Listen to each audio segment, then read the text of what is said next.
Welcome to the Rapport Advantage podcast, transforming the way leaders communicate. Here's your host, human behavior expert and professional speaker, Alex Swire-Clark. Welcome to the show,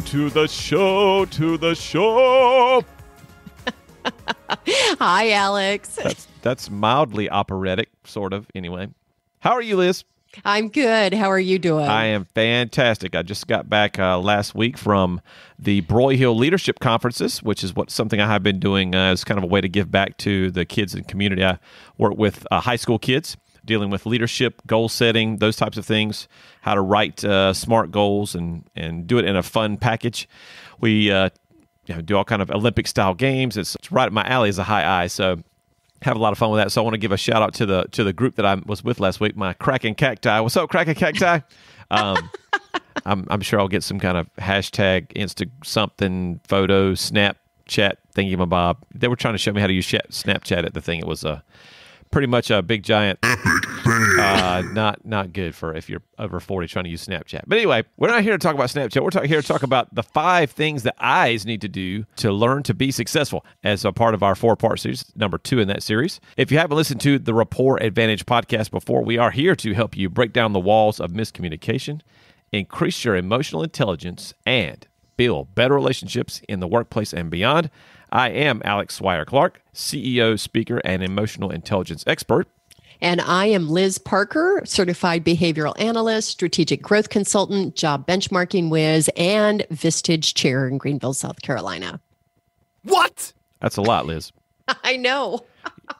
I'll try and streamline that. No, I'm just saying you just need to get some time for yourself in there somewhere. You going and going and going and going. And that's crazy. Yes. Indeed it is. This show is all about you, the people. That's right. You, those folks listening, not me and Liz, you. Strategic growth is great. Job benchmarking is great, but none of that matters unless we're getting down to the meat and potatoes of what it is that you need. So please reach out to us on Facebook at Rapport Advantage, on Twitter at Rapport Podcast.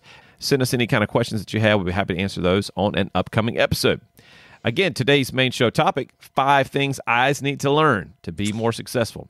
Boy, this is a great topic for us.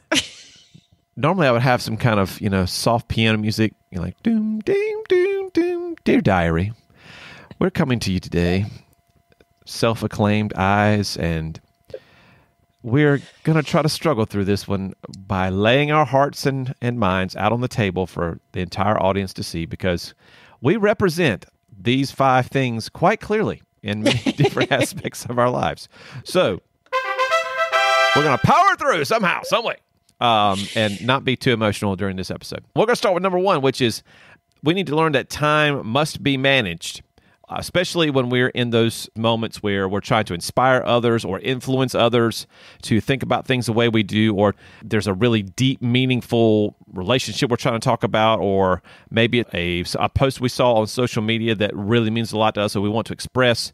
That meeting's only an hour long, gang, and 45 minutes later, after you've done your little monologue, you should have landed that plane long ago. So time must be managed, and for us, we have to make sure that we keep the main things, get those tasks done, even though we don't necessarily like them as much, and then we can focus on the more funsy kinds of things.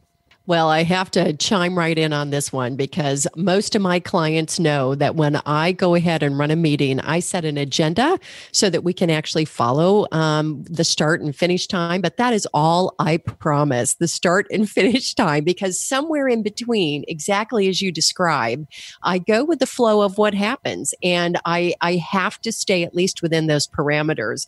But people are raising their hand to go to the bathroom. I forget to give them breaks. So that time must be manage. If you're paying me, I can make sure I stop and end on time. If you're not, forget it. We'll never get it done.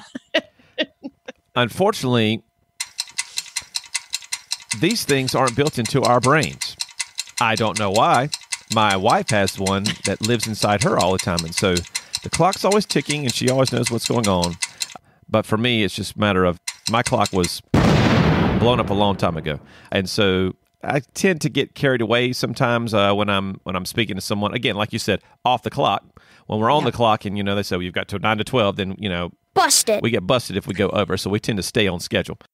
But in our normal text of things, that internal timer doesn't go off with a stop talking now. That typically doesn't happen. Anyway. It doesn't. So that takes us to question 2. Looking at top 5 things that eyes need to learn is too much optimism can be harmful. And oh my gosh, do I have a story for this one? Because what I actually did was when I was working with a client a couple of years ago, I gave them a freebie. I was like, I want your group to see how I work and what I do. And so I go in and actually I'm presenting for 1 hour. Well, the feedback came back from the president of the company that the team wasn't sure they wanted to hire me because I was too happy. And they didn't think that I would see realistically what the goals were of the company. So I had to check that and explain that, of course, I came across positively, but the fact is that, reality does exist and I do see that. But I almost lost business because I was too optimistic. Okay, so I guess the thought process is you need to be a little more witch-like, and you need to be telling people, no way. That's right, it's never going to happen. You're never going to accomplish these goals, and everybody starts laughing. Nope, no laughter. We're serious. We got things to do. Unfortunately, the glass is always half full with we high eyes. That comes into play, especially in our organization from an HR standpoint. When we're working in the hiring process, we don't have those objective measurements. May or may not. Of course, we do because we have benchmarking. But earlier on in the process, it was all subjective. So as a high eye, I'm like, oh, this person's got so much room to grow, and they're going to be fantastic, and they like pugs. I like pugs. So, that's a winner chicken dinner. For me. In fact, that happened about 3 or 4 months ago. We're looking to hire somebody. Yes, we can always see the glasses half full, and that's why we have those complimentary styles like C's to say, Alex, hello. She's never worked in the medical industry before. I know, but pugs. Number 3, listening is important. No. Seriously? Listening's important? Yes. Yes. Thank you. Yes, it is important. From that perspective, that active, engaged listening, Liz and I talk about that when we're in our corporation settings about how to really listen, focus, repeat what they've said to make sure they understand that we've got an idea of what they're talking about and those kind of things. So for us, the main part of this is it's not about me, it's about them. And Bingo. So from that perspective, too many times, and I was talking to my leadership camp about this the other day, is that as soon as that other person opens their mouth in a normal situation, they've said 3 or 4 words, we're already coming up with our next retort, our next thing that's going to happen, as opposed to listening, getting empathy or getting sympathy or whatever the situation happens to be, and then encapsulating that, taking a moment, and then responding. We're just so quick to have that answer ready. So listening from their perspective, not a matter of what you're going to respond. Oh my gosh, Alex, how true is that? If I have one thing that my spouse is forever after me about, and that is not listening to him. Well, he's a high S, and I am processing faster in my own thoughts, not his, but at my speed, so that I do look like I'm not listening. Well, reality is, okay, I probably am not, because it is all about me. Isn't it, though? But I'm only telling you. I don't want the rest of the world to know. Okay. Shh. We're going to bleep out that last part so no one ever hears it. There you go. Editing is a wonderful thing. So their listening is important, and that is something that we high eyes do need to remember. You ready to go on to task 4? You're the taskmaster. Get it. All right, task 4. Number 4 is task must be completed. Oh my gosh. Okay, got one more story, and this is around the house. So this last weekend, I was deciding, for 30 minutes, I'm going to vacuum the house. I start vacuuming, then I start going, I got to have that different sweeper attachment. I better go get that. So I left what I was doing there, took the sweeper attachment, rechanged everything, came into my offices, started cleaning offices, doing all that. Then I got sidetracked because I saw, the garbage needed to be emptied. So then I went in the middle, dropped everything there, went and started the garbage. I ended up cleaning toilets, cleaning sinks, it took me forever, and I just still never got quite everything done. Everything was kind of half done by the time it was over because I was so sidetracked and I never got it completed. That happens to me all the time, Liz. I'll be in the middle of something and I'll be walking away. Oh, and then there's my desk over there. Well, maybe I need to straighten that up a little bit. And I'll be, oh, there's a load of laundry. Or, it happens all the time. And my wife has zero idea about how that happens. You have a list of 5 things you're supposed to get done today. Well, I know, but and it happens even when I'm on my computer. I've got like 7 tabs open. So I'm moving from my email tab. Okay, I'm doing my email. Okay, there's a thing in there. Okay, I need to defer that to later. Instead of writing it down on a sheet of paper, I go start that process. And then, now where was I going again when I clicked the tab? Wow, how true. Oh, I can't remember. And so then I'll go to this other thing. Okay, well, let me put on some more music. And so I end up on a YouTube video. Oh, that's kind of cool. What's another one like that? And then, 2 seconds later, I've spent 6 minutes on 2 YouTube videos. I got to get back. And then I'm back. And wait a minute. Wasn't I supposed to do a budget today? And the high C's of the world just cannot understand how we can get so easily sidetracked. But we have that shiny object syndrome. It is. And so I have purchased a planner that I use now that helps me stay focused. And I think it really works well for others who are not used to keeping that list of 36 things that have to get done in a day. And then we prioritize the 3 big things that need to be done. That's helped me immensely. I have to remember to use the planner. So. I was going to say, I have like one and I buried it. And then I had to go buy another one because I couldn't figure out where I put the other one. And I didn't remember that I actually did really buy one. So it is something in the eye brain. That is where that comes from. And it's so validating to know that I'm just not a lunatic. You're not a lunatic and you're not alone. Other eyes are out there saying, preach it, man, preach it. We're relating to our high I brethren. And hopefully you high C's are listening and thinking, okay, so they're not on some, narcotic or other kind of drug. They're actually just normal people who just have the shiny object thing going on. And not doing it on purpose. That's exactly right. We are not intentionally trying to tick you off.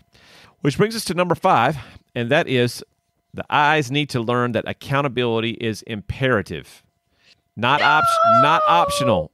Accountability is not optional. Yes. So...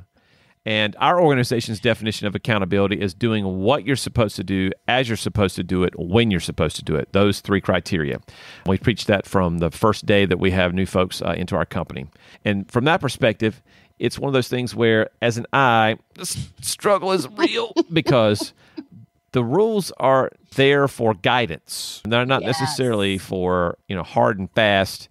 Well, I don't have to do number 3 every time in this 5-step process. I kind of skirt that one because I'm not very good at that, or I don't enjoy that. I can't make that into a fun little game. And then when it comes time to produce a product or a service, and we go back and we have looked at our little spreadsheet, oh, I skipped step 3, like 17 out of my last 20 times. Oh, no. Oh, that's bad. Accountability is a huge thing in any organization because that's how you know things get done. For that perspective, eyes do need a little bit more hand-holding, need just a slight bit more management from that perspective to make sure things get done in a timely fashion.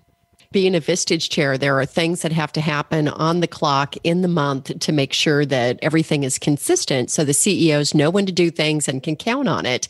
And I'm telling you what, you are exactly right. It is absolutely a killer because I always look at it as a guideline. I'm like, within a couple of days.